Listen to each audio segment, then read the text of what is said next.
Well, now we'll turn our attention to the other candidate. Who is Donald Trump, and is he really the hugely successful businessman he claims to be? Well, one man, Tim O'Brien, made it his mission to try to find out when he wrote the biography TrumpNation. And I spoke to him yesterday evening and started by asking him about the allegation made in his book that Donald Trump's wealth is actually, or was actually then, only about 5% of what Mr. Trump was claiming. And that actually came out in court, too. You know, we litigated. He sued me for the book. And during the course of a deposition in that case, we produced audits from his own bankers that estimated that his wealth was less than a tenth of what he said it was at the time. He's spent many, many years inflating many aspects of his life, whether it's his business record, his wealth, his policy acuity. That's just part and parcel of the world of Donald Trump. So just on the numbers there, so we're talking about your best guess, and you had quite a lot of access, didn't you, to some of the key figures around him, was that he was worth about a $250 million. Still a lot of money, but $250 million. And he was going around saying that he's worth about $6 billion. That's correct at the time. More recently, recall that when he announced his run for the presidency, he said he was worth about $8.7 billion. And then less than a month later, that number had magically grown to $10 billion. So presto, within about a month, he added $1.3 billion to his net worth. My colleagues at Bloomberg Business Week have estimated that his wealth now may be around $2.7 billion. But the issue is he never puts out what he owes, what his debts are. He puts out inflated estimates of what his assets are worth, but he keeps all of his debts behind the scenes. And you can't really know what anyone's worth unless they're completely transparent about their debts as well.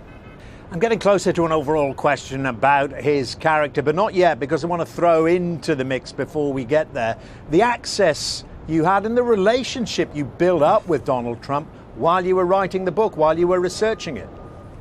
We spent quite a bit of time together. I flew with him on his jet to Los Angeles, cross country, back and forth. We flew down to his estate in Mar-a-Lago. I had dinner with Melania and Donald in Mar-a-Lago. I was in his apartment, in his offices. He called me several times a week for a long period of time just to check in. I don't actually think I'm unusual in that regard. He loves the press. But I did get unusual access for the book, and I spent quite a bit of time with him on the book. And, you know, there's many faces of Donald Trump. The Donald Trump that you see in person is a different character from the Donald Trump you see on a stage, or a Donald Trump who's campaigning for president. But then the attempt to strong-arm you and ended up in court as you described. You wouldn't be the first. No, I wouldn't be the first. I mean, he's used, you know, the threats of lawsuits repeatedly, I think, to quiet the media, to go after his business competitors, more recently to silence women who've come out and alleged that he sexually abused them. He's used the courts in a fairly frivolous and haphazard way to try to intimidate people. But some will say it's just unpredictability, and that's perhaps sometimes not a bad quality in a president if you're dealing on the international stage with people like President Putin and Xi Jinping. Well, you know, I actually think unpredictability is a very bad quality in a president. You know, you've got someone in Donald Trump who said that he's willing to rearm South Korea with nuclear weapons, Japan with nuclear weapons. He's played fast and loose with our relationship with NATO. I don't think voters want someone who has their finger on the nuclear button to be unpredictable. I think they want someone who's mature, self-possessed, strategically disciplined, and emotionally disciplined. And I wouldn't say any of those attributes apply to Donald Trump. Just last question, Tim, just to explain to viewers in the UK how, I mean, okay, we've found out perhaps that his wealth isn't as much as he claims. He's still worth an awful lot of money, whatever it is.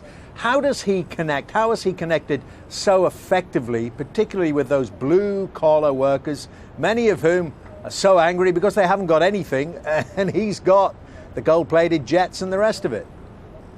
Well, that's a great question, and I think that gets to the core of his presidency. I think he's connecting to the voters that he's connecting to are the same people that were fans of The Apprentice. He has represented for a long time this ideal of someone who's an entrepreneurial success and a business success. Now we know that a lot of that is artifice, and there's a lot of Oz behind the curtain in the world of Donald Trump. The reality is he hasn't been a very successful businessman. He's been a very successful self-promoter. But I think when he came into this campaign,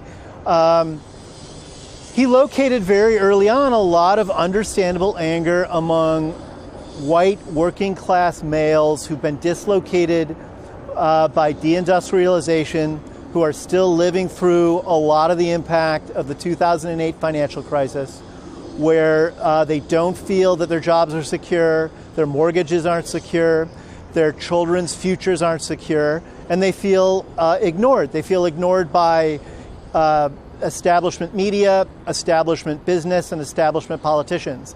And Trump really tapped into that anger. And I think had he been a different person, had he been a more capable person, he could have used the advantages that he had gained from appealing to that group of voters by actually building a political movement around it. But because he's so wildly ignorant of public policy and so self-absorbed that he's unable to build teams, he hasn't built the kind of campaign around that movement that a more capable politician might have. Tim O'Brien, good to get your thoughts. Thank you very much. Thank you for having me.